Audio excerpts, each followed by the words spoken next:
Hello everyone and welcome back.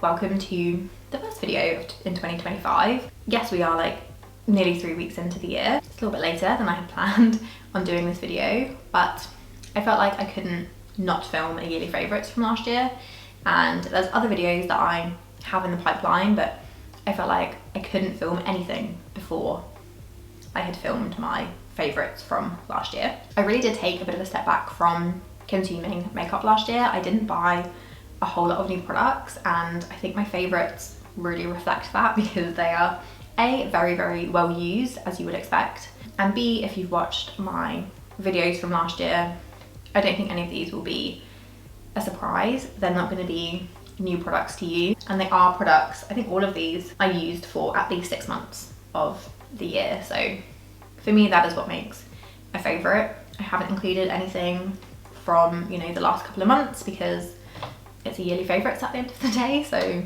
I really wanted products that I just really relied on for 2024.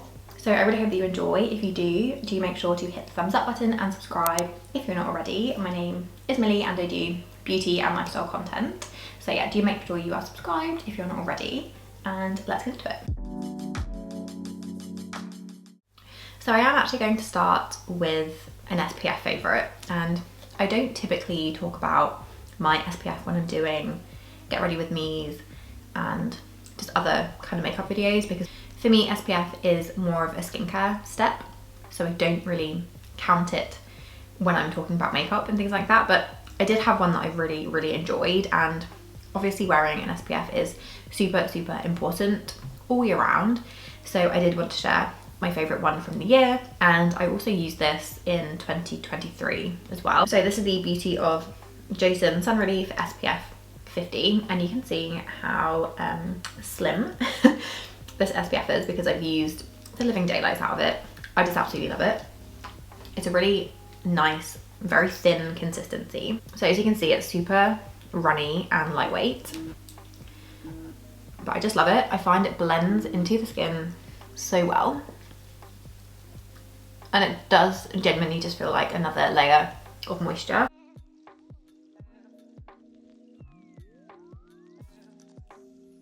It does leave your skin with a nice hydrated glow. If you have really oily skin, you might find this a bit too glowy for you. And it's not that it's glowy in the sense that it has any shimmer particles or anything like that. It's just really fluid, and as you can see, it just makes your skin look like you've applied a really nice thick moisturiser, but it doesn't feel like a thick moisturiser. And it didn't take too long to blend in at all. I'm not going to edit that down because I really want you to see how easy it is to blend into the skin. And obviously I have light skin, but I don't find that this leaves any kind of white cast. Again, it is a really thin formula, so I can't imagine there being a kind of thick layer that's going to sit on top of your skin. It does sink in really nicely, and it doesn't pill either, so really like this. I did just want to shout that out because I don't typically share what SPFs I'm using, but I know that a lot of people do use their SPF almost in replacement of a primer, and it's a really good kind of skin prep product for some people. And my skin is definitely feeling nice and dewy now. Cold weather has really been playing havoc with my skin. I've been getting so many dry patches, and I've got like just little bumps here, which I don't normally get, to be honest. I've never really suffered with lots of little just under the skin bumps, and I don't know if again it's just because my skin is dry. It feels a little bit more textured at the moment, so I think I need to beef up my skincare in the evenings just a little bit. So moving on to the main event now, and all of the makeup that I've been loving. I will just preface this by saying my makeup routine I really stripped back last year. I wasn't trying a lot of new products. I was really focusing on what I already had in my collection and the products that I found just really worked for my skin. Other than a few bits of makeup that I very kindly received in PR from brands, I didn't buy a lot of new makeup at all only if I ran out of something, or if there was a product that was more affordable that really caught my eye, but otherwise I didn't actually buy a lot of makeup. So I think a lot of these products are going to be no surprise if you've watched any of my Get Ready With Me's or any of my content from last year. And these are all products that I have religiously used, and I found a makeup routine as well that I really liked. So I kind of just stuck with that for most of the year. So these really are my true favourites, and also the look I'm going to put together using these products. It's pretty much the look that I went for like 90% of the time. So that does start with a primer, and the e.l.f. Power Grip primer for me was just incredible. My skin texture has been a bit more oily than it has been in previous years. I don't know if that's just, I don't know, an age thing. My skin is slightly changing. But I do find that I need a primer that just grips my makeup a little bit better, and it actually helps to keep my makeup in place. When I was like in my early 20s, I used to be feral for an illuminating primer. I was all about the glow. I would use like the Becca Skin Perfector, Charlotte Tilbury Flawless Filter, and what other product did they use? Dior used to have, I don't think they even have this anymore. This is going back a few years.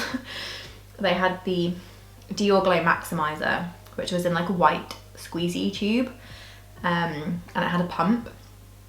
I used to be obsessed with that. That was an incredible product. I know they do have glowy based products in their line now, which have probably since replaced that Dior Glow Maximizer that I used to use all the time.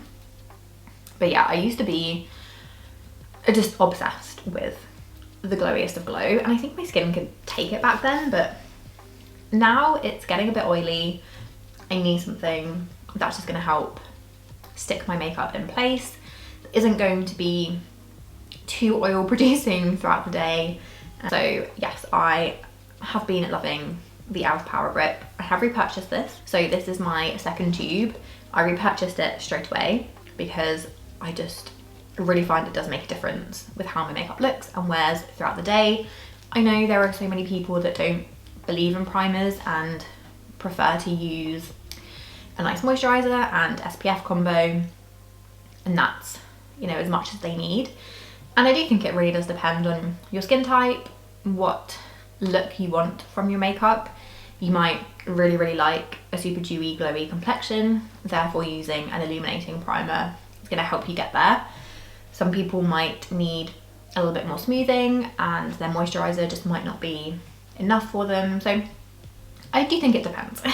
I've been absolutely obsessed with the e.l.f. Power Grip. I don't think I'm going to be straying from this anytime soon. And it's affordable as well. I have quite a lot of affordable products. As I said, when I have been buying makeup, I've been looking at the drugstore launches that are really appealing to me. I haven't bought a lot of high-end products myself over the past year, so that's interesting. I think that the drugstore is in such a different place than when it was when I first started to get into makeup. I have another affordable foundation and I didn't wear foundation a whole lot last year.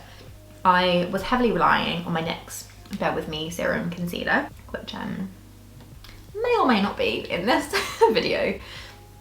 It's pretty much the only concealer that I own at the moment. If I did want to reach for a foundation, I really wanted something quite lightweight, but that would cover my redness, just even out my skin tone, because otherwise I just wouldn't go for foundation. I would just stick with my concealer. So if I was using a foundation, I wanted it to be worth it, but I also don't want it to be too makeup-y or feel too much on my skin. So I really loved the Maybelline Superstay Skin Tint. I have the shade 03, which is a really good shade match for me as well. And I think that's one of the reasons why I really liked it, because the shade match was just really good. It wasn't too orange, it wasn't too pale. Sometimes if a foundation can be slightly paler, it can make you look a bit sick. Whereas this one just worked really well. I find it has a nice neutral undertone. I don't love the packaging. I feel like they copied the L'Oreal Skin Tint, which was really popular just before this launched. Yeah, the pipette is a bit messy. I feel like in a squeezy tube or like a tube with a pump, would have been a really good dispenser packaging for this particular product, but I will let it slide. And I'm just going to use a really small amount of this. It is lightweight. It's more of a medium, kind of light to medium finish. I know it's a skin tint, but I don't know. I don't think it is a true skin tint. When I think of a skin tint, I think of something like the Glossier, something that is just so thin and minimal that it's almost just like a moisturizer, you know, with a tiny bit of pigment.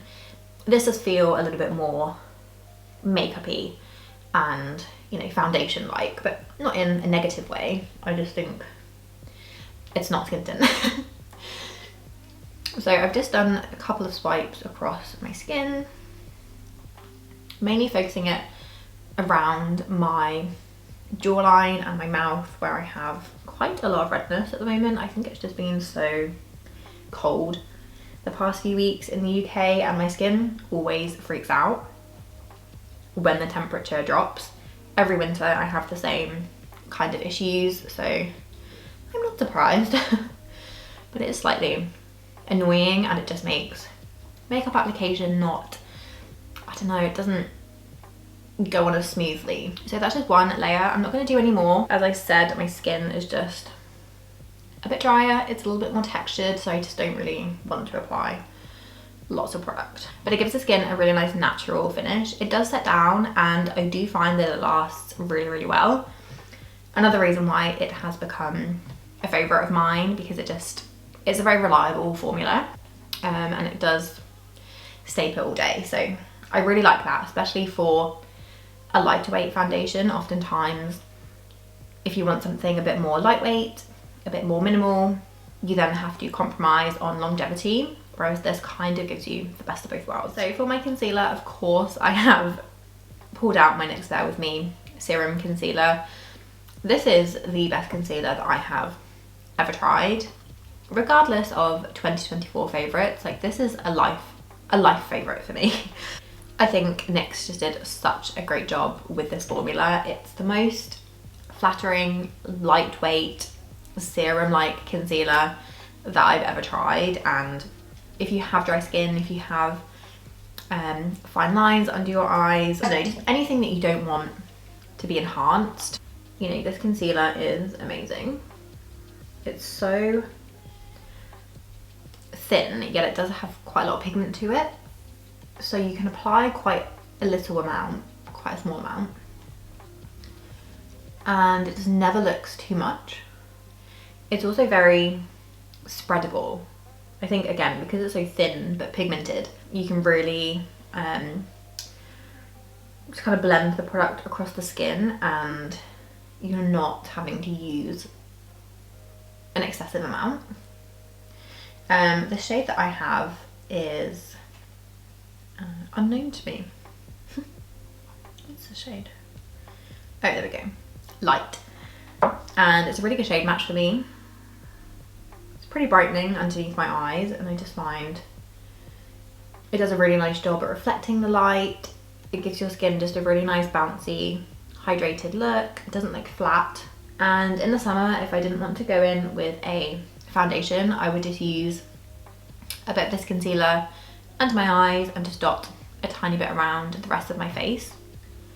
And because it's such a nice, very forgiving, hydrating formula, it worked really well across the skin, because again, it just didn't look too heavy or dry. So for powder, I went back to an old favourite last year, and I know that everyone is on the loose powder train at the moment. I haven't quite got there yet. I think it's because I've got a few pressed powders in my collection that I just want to use up, so I haven't been buying any new powders. But there are a couple of loose powders on my list to try, but I just don't feel the need at the moment to go out and buy any more powder. So I have been using my Charlotte Tilbury airbrush. This is an incredible pressed powder, and I feel like the appeal of a loose powder is that it's very light, it's very kind of finely milled, you can just dust it away. and it doesn't look too cakey. This powder will give you that as well. It's super, super fine. It really doesn't look too much on the skin. I can use it under my eyes and I know it's not going to look really crepey. It really is the powder for dry combination skin types. So I really, really have been back on my Charlotte Tilbury game. And I think this is still like one of the best selling powders. I mean, as you can see, I've hit pan and I'm just really excited to use this one up in the coming year. And perhaps I will dip my toes into a loose powder once I've finished this one. But yeah, I just don't think you can go wrong if you are a bit worried about using powder, especially in the winter, because you know your skin is a bit drier and it can be prone to looking cakey. I do think this is a lovely one to go for because it's really, really fine and it's practically undetectable. And I have the shade number 1, which is the fair / pale. So for bronzer, this is actually a new product to me. I picked this up, I think when I was in Sephora in Australia last like June, July time, and it was just the perfect, most easygoing bronzer. I absolutely love it, and it was also my first product from this brand, a brand that I've been really just interested to try. So additional points will be awarded for the fact that it's the first product from this brand and I really like it. So it's the Rare Beauty bronzer stick in Happy Soul, a super, super creamy bronzer. It really reminds me of the e.l.f. Putty bronzer, but in a stick form, just for how easy it is to apply. It really requires like no brain power. It's a really lovely formula. I don't go straight onto the skin. I just don't do that with any stick product. Sometimes it can just lay down too much product, and although this is really easy to blend and I don't think you can go too overboard with it, I do think you get a little bit more control if you use a brush. So I just stipple the brush onto the top of the product and then go into the skin or onto the skin that way. And again, I'm not going to edit how long this takes to blend. As you can see, that's pretty much blended, and I do think that took me maybe 5 seconds. So really easy. If you're a beginner and you're a bit worried about cream products because you feel like they're just going to go everywhere and you're not going to have much control and they're going to be really hard to blend, I don't find any issue with this one. This is where my hair gets in the way, isn't it? The tone is really nice. I think it's a bit warmer, so for me in the summer, this is like the perfect shade for me. I can just about get away with it now, but obviously I don't have any kind of colour to my skin, so it might look a tiny bit on the warm side. I think they have a more cool toned contour shade, I think. But I do like my bronzers to be a bit more on the warm side. And yeah, I just absolutely love this product. I also love how easy it is to travel with because it's in a stick form, so you don't have to worry about it leaking or anything like that. Packaging is cute as well. I love the shade, and yeah, just overall a really lovely bronzer formula that is very easy to apply. This was clearly not the year for powder products for me in terms of my cheek preferences. I technically have 4 blushes to share with you, 3 of which are cream products, and I've just been loving the creams. I love how healthy and juicy they make my skin look, and I've also found a couple of formulas that are really long lasting, so if that's a concern of yours when reaching for a cream blush, I do think there's a couple of formulas here that do also offer really good longevity. So I'm going to start with the blush that I feel like I wore all summer long, and it's the Refi Cream Blush in Malaya. The shade is pretty simple. It's just a really nice, slightly mauve pink. It's got quite a tacky formula to it, so it's just a really nice, everyday friendly pink shade. These definitely have more of a more of a glow to them. They just give your skin almost like a wet look. So it's not shimmery or glittery. It's just like a wetness to the skin that I think just makes your cheeks look really healthy. And I don't find the need to go in with an additional highlight or anything. So that's the first blush that I was obsessed with. I took this with me when I went to Australia as well, because I knew it was just going to be a nice, reliable, everyday blush. In a very similar vein to that, the Rose Ink blush in Wisteria was another favourite of mine. This is very similar to the Refi blush, but this is just a little bit more peachy. But yeah, you can kind of see it's a bit more on the peachy side. So I'm going to blend it out and you can hopefully see the difference in those two shades, though yes, I will agree they are quite similar. So the top swatch is the Refi cream blush and the bottom one is Rose Ink. So you can see that the Refi one is a bit more mauve and the Rose Ink has just a bit more peachiness to it. Both really, really lovely options, and I was kind of just alternating between the two of these for most of the year. And the thing that I love about the Rose Ink blushes is that they are incredibly long lasting. This is one of the first blush formulas that I used where I thought, oh wow, okay, so I can actually use a green blush and it's gonna last all day long. So yes, this was a really impressive formula to me, and this colour is really beautiful. This is quite a tacky, sticky formula. You kind of have to like break the seal a little bit to kind of get the product going, and then it does become quite creamy. So it might be a bit off-putting. They're also very pigmented, so you don't need a lot of product at all. But I just love the formula of these. I don't know what's happening with Rose Ink. Rosie Huntington Whiteley isn't a part of the brand anymore. They haven't launched really anything new over the past like 6 months to a year, so I don't know what's happening with the brand, but I would be very sad to see them disappear. The brand does actually have some of my favourite products, that blush being one of them. The blush that I want to apply today, and again this is a very long lasting blush formula, and it was a surprise for me actually how much I liked it. It's the YSL Make Me Blush, and this one is in the shade number 44. This is a very kind of safe everyday shade. It's quite mauvey, so this has been a really nice autumn and winter shade. So you can kind of see the shade there.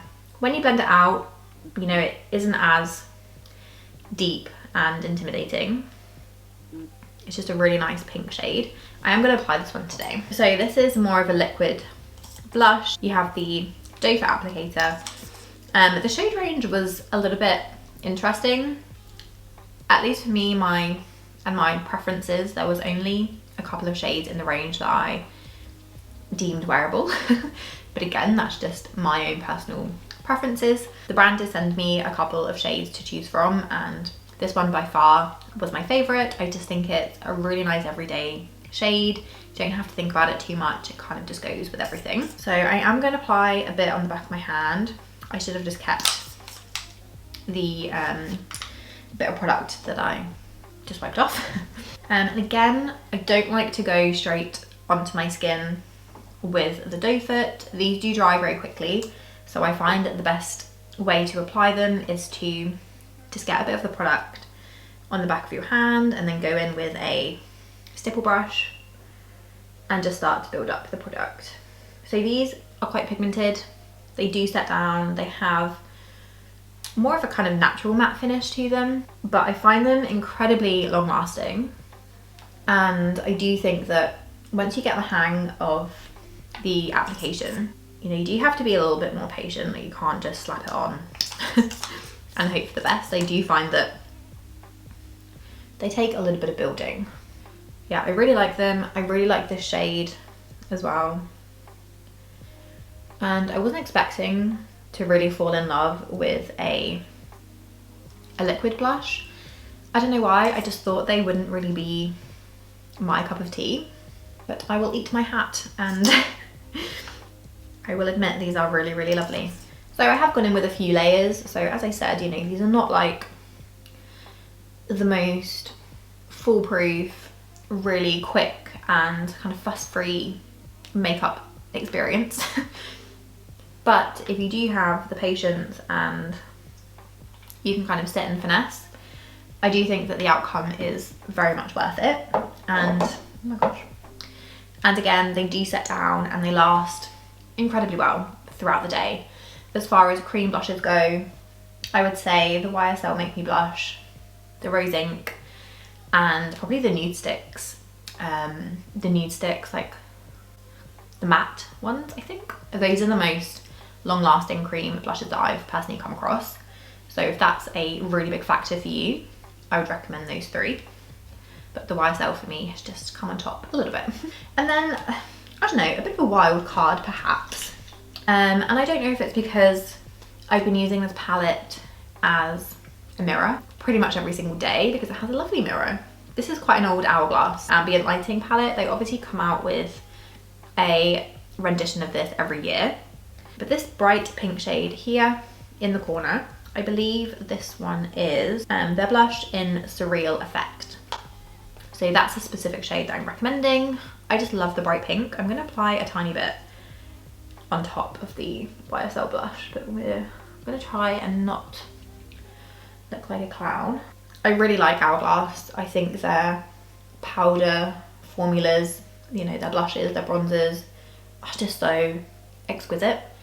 Like the most beautiful formula, and I really don't think there are many brands that come close, to be honest. So I just love to add a layer of this on top of my cream blushes, especially the YSL, because it does dry down a little bit more matte. So if I want to add just a little bit more glow to my skin and a tiny bit of like a pop of colour, then I find this blush just works really, really well for that. And I'm really happy actually that I have been reaching into this palette more. I think that was one of my goals last year. I mean, it's been sat in my collection for so long, and you know, it's nothing about the formulas or the shades. I just never found myself reaching for face palettes like this. But I actually find that because I've been using it as like a travel mirror, whenever I've gone away, I do end up reaching for these blush shades all the time, and I've actually grown to just really appreciate and love this formula again. I've been reaching for it so much more than I probably did when I first got this, which was many years ago. I will have to see if the blush is just available in their permanent blush lineup. I think it is, but I just love the bright pink. I think it's really brightening and it just always makes me look really healthy. So I am going to use a bit of setting spray. My favourite from the year was probably the Charlotte Tilbury airbrush. That is the setting spray that I would recommend if you want your makeup to truly last all day and all night and all of the next day. It's magical stuff. I am going to use the Pixie one today because I don't have the Charlotte Tilbury in my collection at the moment. I do think that one would still be my favourite. I just don't think you can beat it in terms of longevity. But I am using the Makeup Fixing Mist from Pixie today. Probably wouldn't repurchase this one. So yes, if you're looking for a good one, Charlotte Tilbury is where it's at, in my opinion. It's the only setting spray that I would like 100% recommend. I like to try different ones just in case there is a better one out there. Hence why I've got the Pixie one today, but I haven't found one yet that quite compares. So for my brows, very simply, I was loving the Glossier Boy Brow. I think again, this is one that I had for the majority of last year. I just love a tinted brow gel. It's my favourite way to fill in my brows.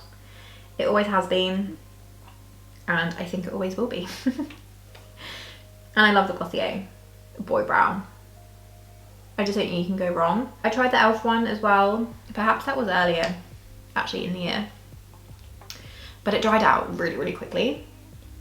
And you don't get a lot of product in there. And I know obviously it's more affordable, but it's still a bit of a pain to have to replace something like every 1 to 2 months because it just dries up so quickly. Whereas this Glossier one I've had for a little while now, and I do feel like it's coming to the end of its life, but that's after probably a good like 6 months of use. So I would say that's pretty good going. And Glossier is a lot more accessible now as well. So that's Boy Brow. And the shade I have for reference is the shade Brown. And it's really nice. I like how it defines my brows, but it doesn't make them look too boxy or anything. It keeps them looking quite full and fluffy, but it just gives the right amount of colour. You know, my brows aren't super sparse, so I can go without a brow pencil and feel absolutely fine about it. So for my eyes, this is a really random duo.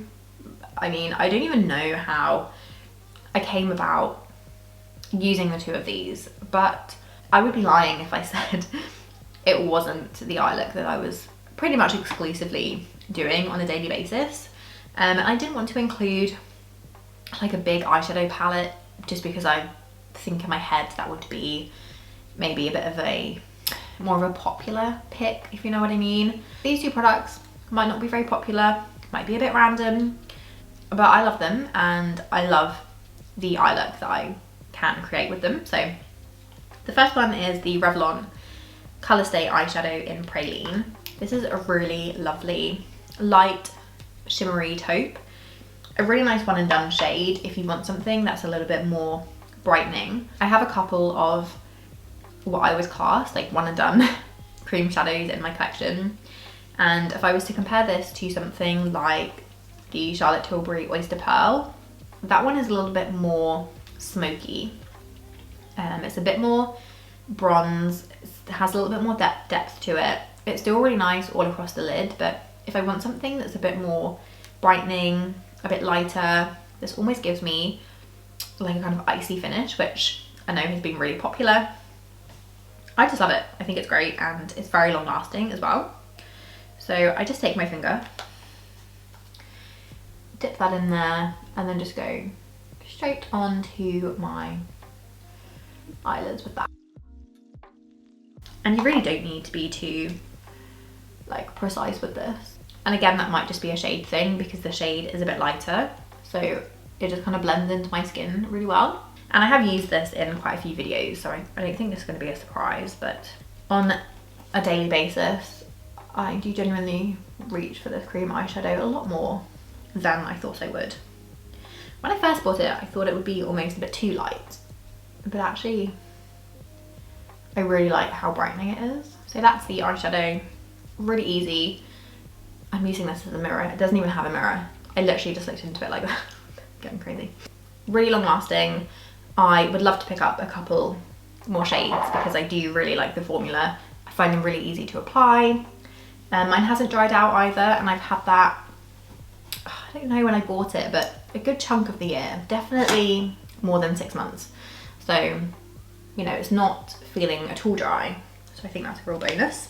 And then the product that I've been pairing with the cream shadow in Praline is the Bobbi Brown Longwear cream shadow stick in the shade Dusty Mauve. So this is a really nice, rich, kind of taupey purple. I find that this just brings out the green in my eyes. If you have brown eyes, hazel eyes, green eyes, these kind of dusty mauve, purple leaning shades I do think are really flattering. And I just love how the two of these shadows look together. So I do use this as more of a liner just to define the eyes. I don't go across my entire lid, but it just adds a little bit of extra interest to the look. And again, it just really brings out the purple in my eyes. The purple, I don't have purple eyes, the green in my eyes. And if I'm feeling fancy, which today I shall do this, I take a tiny bit underneath my lower lashes as well. These are very long lasting, a very classic eyeshadow stick formula. I'm probably one of the original shadow sticks, and I really don't think you can go wrong. And although a purpley mauve might seem a little bit rogue for an everyday look, I actually really like it, and I think it complements my eye colour really nicely. It doesn't look like purple. I don't feel like it looks like I've just slapped on like a bright Crayola purple on my eyes. It's a lot more subtle than that, and once you apply mascara, it just blends really nicely into the lash line. So yes, really love this. A bit of a random duo, but again, I wanted this to just be really true to the makeup look that I have been wearing pretty much every single day, and these two fall into that. I feel like mascara is such a boring category that I never feel like I have like, oh my god, this is an amazing mascara, I have to shout about it. It's quite a boring category for me. I do have ones that I like and that I find reliable and give me the kind of look that I want. So I'm going to use my Maybelline Sky High today. This is a really nice one, to be fair, from the drugstore. But I don't think there were any mascaras last year, like any new mascaras that I tried that I was blown away by. But I think in general the drugstore does a really good job with mascaras. I don't think you have to spend a lot of money at all. Okay, so moving on to lips. Now, I really fell in love with lip oils and lip glosses this past year. I didn't really reach for many bullet lipsticks. I was just all about the lip liner, lip gloss / oil look. And I have a few favourites that I was just absolutely obsessed with. A couple of these I did have to pull from my handbag because they permanently live in there. So lip liner, I've been going back to my Charlotte Tilbury Pillow Talk, and this is like the OG Pillow Talk product, and I do think that Charlotte Tilbury has some of the best lip liners. They are more pricey, you know, being Charlotte Tilbury. They are really worth it. I've sharpened this pencil so much it actually looks like a weapon. I feel like I'm literally going to carve out my lip with this. It's a nice mauve shade. It complements the blushes that I've been wearing really nicely. So I then had two lip oils that I really enjoyed last year. I'm going to start with the drugstore one. And this is the e.l.f. Glow Lip Oil in the shade Red Delicious. I wouldn't really say this is red. It's more of just a really nice kind of bright fuchsia shade. This has quite a strong peppermint scent to it, so I don't know, it could be off-putting, but I quite like it. Has a nice big plush applicator. I love how these coat the lips. They're really nice and not too sticky. But I really love the shade of this one. And if you're looking for a drugstore lip oil, this one really impressed me. So the second one is probably my favourite lip oil ever of all time, and it's the Clarins lip oils. The shade in particular is Strawberry, similar to the e.l.f. one. It's just a really nice bright fuchsia. These are definitely the kind of lip shades I like to wear. Oh, they smell. The smell of these, you just can't beat them, honestly. They're incredible. These are thinner than the e.l.f. lip oils. They just feel like a nice kind of, I don't know, nice hydrating layer of product. I love them. They create a really nice like glassy finish. And this is again just like the lip shade that I love to wear. I find them to be really brightening, really just healthy looking, and I think more of a high contrast lip just does my complexion a lot of favours. The only thing with the Clarins is that they do leak, so unfortunately I'm not able to travel with them or kind of keep them in my bag to reapply. And I mean, even, you know, without having it in my bag to reach for touch-ups, I used quite a lot of the product. I'm just absolutely obsessed. Definitely the top lip oil that I would recommend. For a lip gloss, this, I don't know, I always thought I would prefer my lip oils over a traditional lip gloss, but this just really blew me away this year. It's the Armani Prismaglass lip gloss in the shade 02, which I believe is Halo Glow. They don't have the shade name on the bottom, but I think it's Halo Glow. So this is the lip gloss I keep in my bag so I can reapply. It's so thin, yet it does offer just the perfect amount of colour. Again, it's this kind of bright pink shade because that's just the lip shade I've been wearing exclusively, it seems. I think I realised that the more peachy nudes just don't really do it for me. I don't find them to be as flattering as something that has a bit more pink to it. These feel so thin on the lips and I've used a lot of this. So as you can see, I am scraping the sides, and I've never gone through a lip product like I have gone through this. I just love it. It is expensive. Are there drugstore lip glosses that will probably give you a similar effect? Yes, probably. I have no doubt about that. If you want a nice, luxurious lip product that's a bit of a treat, I do think this is a really lovely lip gloss. And again, I never thought I would be a traditional lip gloss kind of girl, but this one just really blew me away. And then lastly, another product that I didn't think I would like as much as I did, and this is another one that I had to grab from my handbag. It's the YSL Candy Glow. So this is a pH adjusting lip balm. The thing is with pH adjusting colours is that they will pretty much go one colour, and that is a bright fuchsia pink, which for me is fine because clearly that's the kind of shade I like. But if that's not up your street, then I wouldn't recommend pH adjusting products. And I also think once you have one, you don't need to buy any more because again, they do all go a similar shade. These have the very classic mango scent. I love how these feel on the lips. Like, they're so hydrating, really nourishing. They give the lips a little bit of a glossy finish, but it's more just hydrated and really juicy. And the colour is starting to come through now. And again, I just love it. I feel like it's one of those products you can apply without a mirror as well. And the boost of colour I think is a nice bonus for me. So those are the lip products that I was using all year long. All of the shades are pretty much the same as one another. But again, I wanted to be true to the products that I was actually using last year. And if you do like similar lip colours to me, then I definitely think those shades are going to really work for you. If you don't, then the formulas are great, and obviously every single one of those formulas comes in many different shades, so I'm sure there will be something for you. But those are just the ones that I really like. So those were all of my favourites from last year. I would love to know all of the products that you really enjoyed last year as well. Do leave me a comment with those. So I really hope that you enjoyed. If you did, don't forget to hit the thumbs up button and subscribe if you're not already, and I will see you in my next one. Bye!